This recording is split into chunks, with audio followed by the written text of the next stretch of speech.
Nakakatawa lang isipin na sa paghawak sa atin ng Amerika, naging mababa yung bilihin. Naging mababa yung bilihin para sa kanila.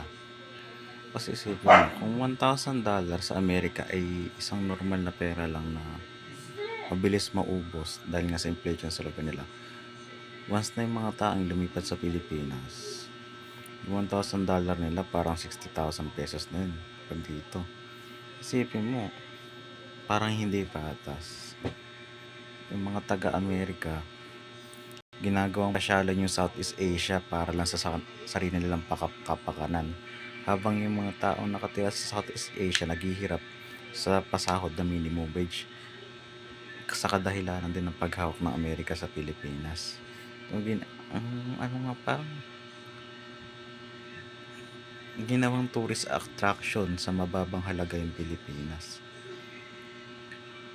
Habang yung mga Pilipinong empleyado nagpapagod araw-araw pa lang sumahod ng malaking pera. Nakakainis lang isipin yung mga ganong klase ng mga tao. Kaya maganda yung pinapaan ni Duterte dati. Sinusubukan niya mapawala yung visa ng ugnayan ng Pilipinas tsaka Amerika kasi nga nakikita ni Duterte na ginagawa tayong puppet ng Amerika, pero yung mga Pilipino, yung mga opisyal, pinipigil. O kaya yung mga US Embassy pinipigil na yung paraan na yun kasi nga maraming investment na nakalaan sa Pilipinas na pagmamayari ng mga Amerikano. Ngayon patanggal nila yung visa ng US tsaka Philippines, malamang US currency sa Pilipinas magkano lang, habang yung peso natin tataas yung value. Dahil ngayon sa mga hindi mapawala yung sala, yung